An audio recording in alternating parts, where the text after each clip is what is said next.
Market లో invest చేసి మీ డబ్బులు డబుల్ చేసుకోవాలనుకుంటున్నారా? సుందరరామిరెడ్డి గారి లైవ్ సెమినార్ కి అటెండ్ అవ్వండి.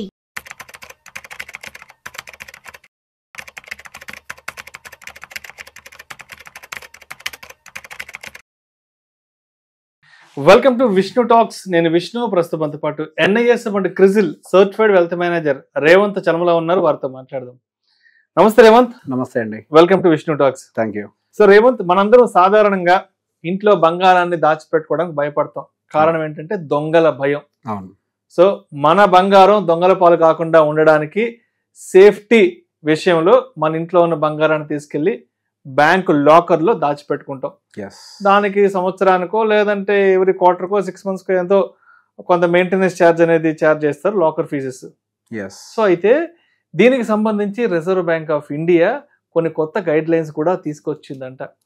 మీరు గనుక మీ బంగారాన్ని బ్యాంకు లాకర్ లో కానీ దాచిపెడితే కొన్ని విషయాలు తప్పనిసరిగా తెలుసుకోవాలి. దానికి సంబంధించిన గైడ్ లైన్స్ ఇవంటూ కూడా ఒక ఆర్టికల్ చదివాను 2 days బ్యాక్. సో మరి బ్యాంకు లాకర్ లో ఉన్న బంగారానికి సంబంధించి రిజర్వ్ బ్యాంక్ ఆఫ్ ఇండియా తీసుకొచ్చిన గైడ్ లైన్స్ ఏంటి, తప్పనిసరిగా మనం ఎటువంటి విషయాలు తెలుసుకోవాలి అంటారు మన బంగారాన్ని తీసుకెళ్లి బ్యాంక్ లాకర్ లో భద్రపరిచే ముందు? సో ఇప్పుడు ఇంట్లో పెట్టుకుంటే దొంగల భయం, మన లాకర్ ఎవరైనా ఎత్తుకుపోతారని. ఇప్పుడు మన బ్యాంక్ లాకర్ ఎత్తుకుపోతే అది పెద్ద ప్రశ్న. జరగచ్చు కూడా కదా, పెద్ద ప్రశ్న. ఎందుకు బోల్డ్ జరిగినాయి, ఇప్పుడు దాకా చాలా కేసులు ఉన్నాయి, జరుగుతానే ఉంటాయి, రెగ్యులర్ గా జరిగేవి. సో ఇప్పుడు RBI గైడ్ లైన్స్ ప్రకారం కొన్ని విషయాలు చెప్తుంది. అసలు ఫస్ట్ మీరు లాకర్ ని దేని పర్పస్ వాడాలి అంటే కొన్ని నియమాలు ఉన్నాయి. సో బంగారం కానీ, సర్టిఫికేట్స్ కానీ, ప్రాపర్టీ డాక్యుమెంట్స్ కానీ, వీటి వరకు స్టోర్ చేసుకోవడానికి మీరు బ్యాంక్ లాకర్ ని ఫస్ట్ వాడచ్చు. మీకు నచ్చినంత క్యాష్ తీసుకెళ్లి లాకర్ లో పెడతానంటే దానికి RBI గైడ్ లైన్స్ ఒప్పుకోదు. మా దగ్గర 10 కోట్లు ఉన్నాయి, తీసుకెళ్లి బ్యాంక్ లో పెట్టుకోండి, సో దానికి ఒప్పుకోదు. So there are few restrictions. మీరు ఖచ్చితంగా డబ్బులను అయితే బ్యాంక్ అకౌంట్ లో పెట్టుకోవాలి. బంగారం లాంటివి కానీ, ప్రాపర్టీ డాక్యుమెంట్స్ కానీ, లోన్ డాక్యుమెంట్స్ కానీ మీరు ఇందులో పెట్టుకోవడానికి మీకు అనుమతి ఉంది అని. ఇఫ్ బై ఎనీ ఛాన్స్ బంగారం కనుక దొంగతనం జరిగితే, ఫర్ ఎగ్జాంపుల్ ఏదో మన దగ్గర ఉన్నటువంటి దాంట్లో 1 kg బంగారం అంటే ఎంత ఉంటుంది? కేజీ బంగారం అంటే 80 లక్షలు ఉంటుంది. 1 కోటి రూపాయల బంగారం ఉంది, తీసుకెళ్లి పెట్టాము. అది మేనేజ్మెంట్ తప్పు, లేకపోతే దొంగతనం జరిగిందో, లేదా ఫైర్ యాక్సిడెంట్ జరిగిందో, లేదా భూకంపం వచ్చి బిల్డింగే పడిపోయిందో, ఇట్లా ఏదైనా జరగచ్చు. దొంగతనమే కాదు, ఏదైనా జరగచ్చు. సో ఇక్కడ ఏం జరిగినా గానీ మనకు బాధ్యులు ఎవరు? బ్యాంకుకి ఎటువంటి బాధ్యత లేదు. Bank will not take any responsibility. వాళ్ళు ఏదైతే మీకు మెయింటెనెన్స్ ఛార్జెస్ వేస్తూ ఉంటారో AMC, దానికి ఇంటూ 100 times మాత్రమే మీకు వాళ్ళు ఫీని చెల్లిస్తారు. మీరు 1000 రూపాయలు కడితే 1,00,000 ఇస్తారు, 3,000 AMC పే చేస్తే 3 లక్షలు ఇస్తారు, 4,000 AMC పే చేస్తే 4 లక్షలు ఇస్తారు, అంతే.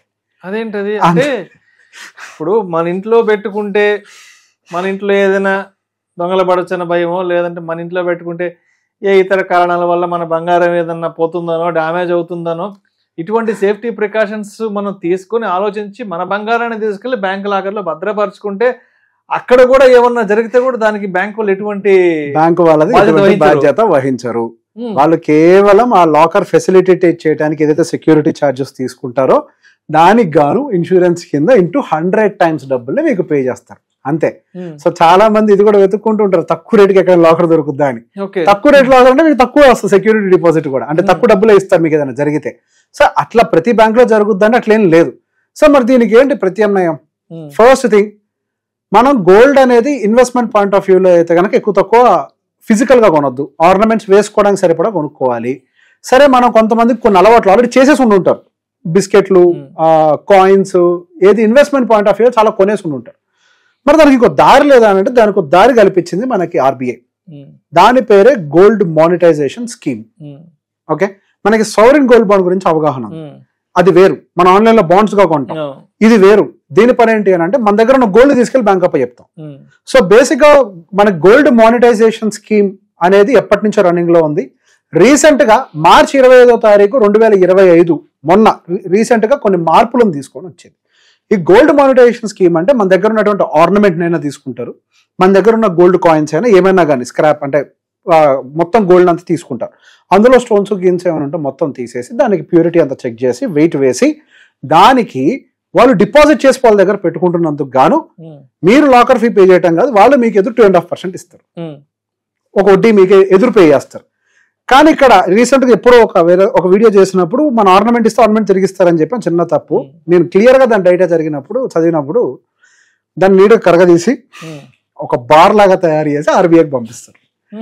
యా, సో బేసిక్గా మనకి తిరిగి ఇచ్చేటప్పుడు ఆ రోజున్న వాల్యూ ప్రకారం రూపీస్లో కానీ లేదా మళ్ళీ గోల్డ్ రూపంలో కానీ మనకి రిటర్న్ ఇంక్లూడింగ్ ఇంట్రెస్ట్ చెల్లించేస్తారు. సో బేసిక్గా దీంట్లో మనకి 3 పద్ధతులు ఉన్నాయి. ఒకటి షార్ట్ టర్మ్ బ్యాంక్ డిపాజిట్, రెండోది వచ్చేసరికి మీడియం టర్మ్, లాంగ్ టర్మ్. 1 నుంచి 3 సంవత్సరాల వరకు తీసుకునేదాన్ని షార్ట్ టర్మ్ అని అంటారు, 5 నుంచి 7 సంవత్సరాలకి మీడియం అంటారు, లాంగ్ టర్మ్ అంటే 12 నుంచి 15 సంవత్సరాల దానికి. సో రీసెంట్ గా మారుతున్నటువంటి ఆర్థిక పరిస్థితుల వల్ల 2025 మార్చి 25వ తారీఖున long term and medium term ని ఆపేసింది ఆర్బీఐ. కేవలం షార్ట్ టర్మ్ వరకు తీసుకోవచ్చు అని చెప్పేసి చెప్పింది.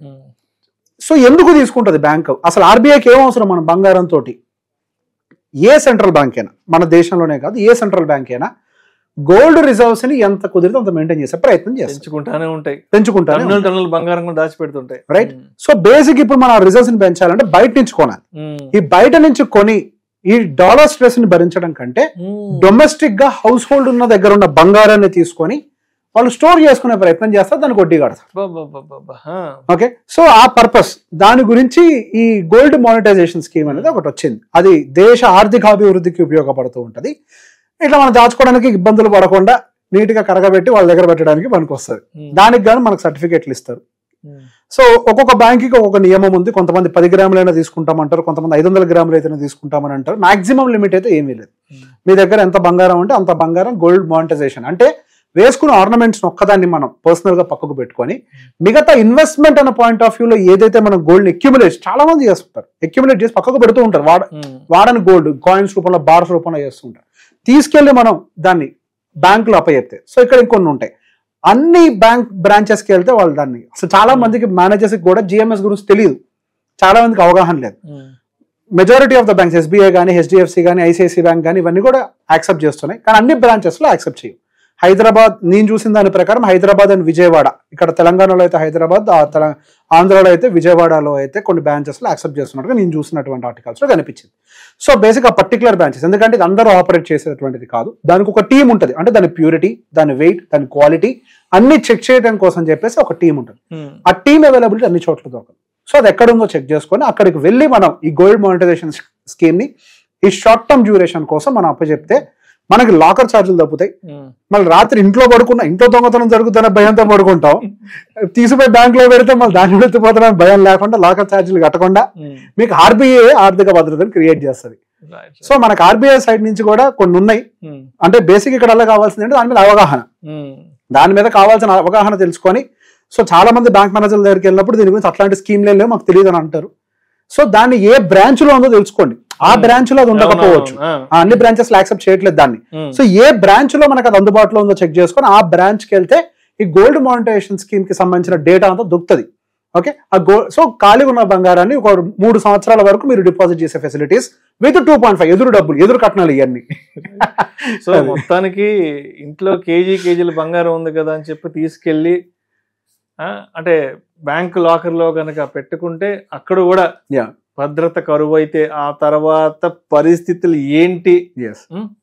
సో 50 లక్షల రూపాయలు బంగారం మాది బ్యాంకులో పెట్టాము, అది కొన్ని కారణాల వల్ల బ్యాంకులో ఏదైనా రాబరీ జరగడమో, లేదంటే బ్యాంక్ ఏదైనా అగ్ని ప్రమాదానికి గురి అవ్వడమో, లేదంటే భూకంపము, తుఫాన్ లాంటి ప్రకృతి వైపరీత్యాలు వచ్చి ఆ బ్యాంకు బిల్డింగ్ ఏదైనా జరిగితే కూడా సో మనం ఎంత అయితే బంగారం పెట్టామో అంత డబ్బు మనకి ఇవ్వరు. అసలు మనం ఎంత పెట్టామో కూడా వాళ్ళకి తెలియదు, వాళ్ళు చూడరు.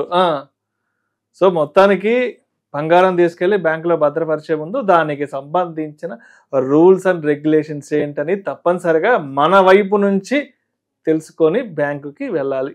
Yes, thank you sir, thank you so much. Thank you అండి.